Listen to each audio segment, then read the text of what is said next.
Operation सिंदूर का मामला। Colonel Sophia की बहन ने मोदी की तारीफ की। मोदी एक शानदार नेता है, शाइना। मोदी ने महिलाओं के लिए शानदार काम किया।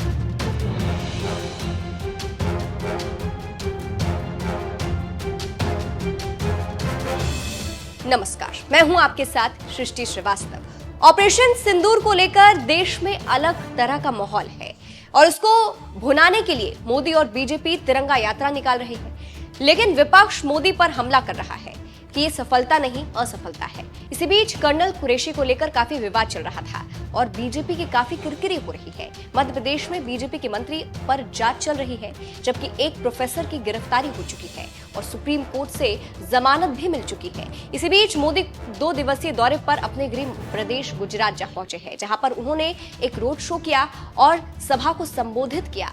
उसी रोड शो में कर्नल सोफिया की बहन शाइना पहुंची थी, जहां पर मीडिया से बात करते हुए सोफिया की बहन ने मोदी की तारीफ की और कहा, मैं खुद एक महिला हूं, मैं इस बात को महसूस कर सकती हूं कि पीएम मोदी ने महिलाओं को कितना ऊपर उठा दिया है। सोफिया कुरैशी मेरी जुड़वा बहन है, ये बहुत प्रोत्साहित करने वाली बात है। अब सोफिया सिर्फ मेरी बहन नहीं रही, अब वो पूरे देश की बहन बन गई है। तो आप समझ सकते हैं कि कैसे मोदी की सोफिया की बहन शाइना ने तारीफ की और कह रही है कि मोदी शानदार काम कर रहे हैं। वहीं कर्नल सोफिया के पिता ताज मोहम्मद कुरैशी ने कहा कि हमारे लिए पहले देश आता है, फिर धर्म और जाति। पीएम मोदी ने हमें पहचाना और फिर हमारा अभिवादन किया। हमने भी उनका सम्मान पूर्वक अभिवादन किया। उनकी मां हलीमा बीबी ने कहा, हमारे लिए देश सबसे आगे है। मुझे पीएम मोदी जी से मिलकर खुशी हुई। महिलाएं और बहनें ऑपरेशन सिंदूर से खुश है।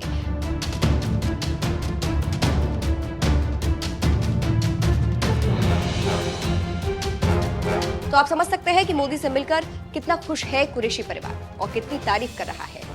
आपको जानकारी देते चले कि पीएम मोदी 2 दिन के दौरे पर गुजरात पहुंचे। ऑपरेशन सिंदूर के बाद राज्य में ये उनका पहला दौरा है। मोदी पहले वडोदरा पहुंचे, फिर यहां रोड शो किया, फिर दाहोद में पीएम ने 9000 हॉर्स पावर इंजन का लोकार्पण किया। इससे पहले पीएम सुबह करीब 10 बजे वडोदरा एयरपोर्ट पहुंचे थे। उन्होंने एयरपोर्ट से एयरफोर्स गेट तक 1 किलोमीटर लंबा रोड शो किया। इस रोड शो में कुरैशी का पूरा परिवार आया था। पीएम मोदी को देखने के लिए सड़क के दोनों तरफ लोगों की काफी भीड़ थी। लोगों ने फूल बरसाकर पीएम का स्वागत किया। मोदी ने हाथ हिलाकर लोगों का अभिवादन किया। पीएम का रोड शो करीब 10 मिनट ही चला। इस दौरान प्रधानमंत्री कहीं भी नहीं रुके। मोदी वडोदरा से दाहोद के लिए निकल गए, जहां पर वो एक जनसभा को संबोधित करेंगे। हम यहां पर मोदी के राजस्थान का भाषण सुनवाते हैं, जिसमें उन्होंने पाकिस्तान को हिदायत दी और कहा, आगे अगर कुछ हुआ तो इस बार से बड़ा हमला करेंगे। पीएम मोदी का बयान सुनिए। ऑपरेशन सिंदूर ने आतंकवाद से निपटने के 3 सूत्र तय कर दिए हैं। पहला, भारत पर आतंकी हमला हुआ तो करारा जवाब मिलेगा।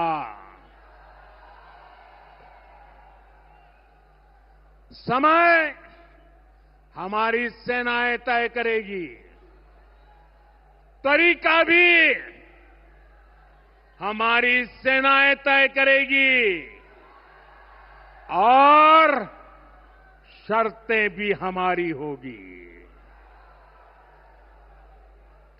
दूसरा, एटम बम की गीदड़ बप्तियों से भारत डरने वाला नहीं है। और तीसरा,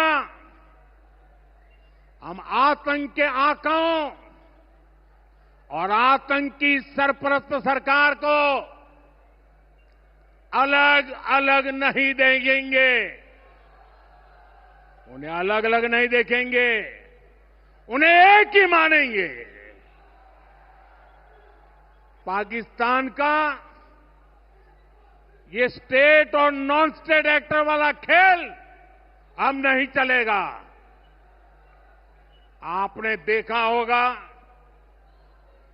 पूरी दुनिया में पाकिस्तान की पोल खोलने के लिए हमारे देश के 7 अलग अलग प्रतिनिधिमंडल पूरे विश्व भर में पहुंच रहे हैं और इसमें देश के सभी राजनीतिक दलों के लोग हैं, विदेश नीति के जानकार हैं, गणमान्य नागरिक हैं। अब पाकिस्तान का असली चेहरा पूरी दुनिया को दिखाया जाएगा।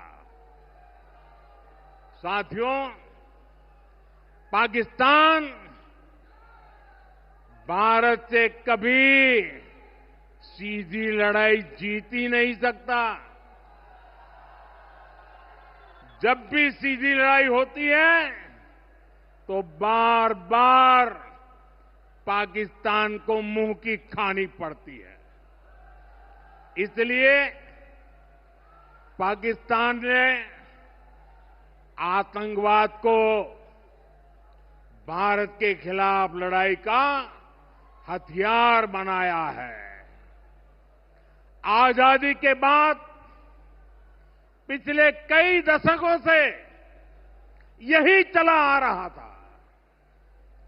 पाकिस्तान आतंक फैलाता था, निर्दोष लोगों की हत्याएं करता था, भारत में डर का माहौल बनाता था। लेकिन पाकिस्तान एक बात भूल गया। अब मां भारती का सेवक मोदी यहां सीना तान कर खड़ा है।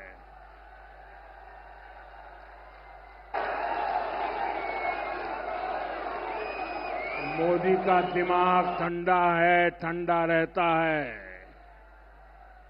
लेकिन मोदी का लहू गर्म होता है।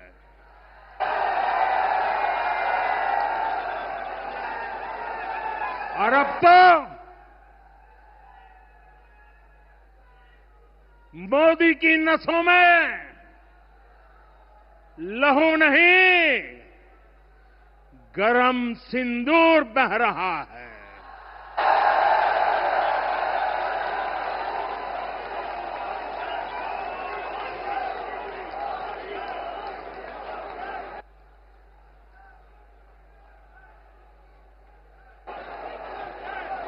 अब भारत ने दो टूक साफ कर दिया है। हर आतंकी हमले की पाकिस्तान को भारी कीमत चुकानी पड़ेगी और ये कीमत पाकिस्तान की सेना चुकाएगी, पाकिस्तान की अर्थव्यवस्था चुकाएगी।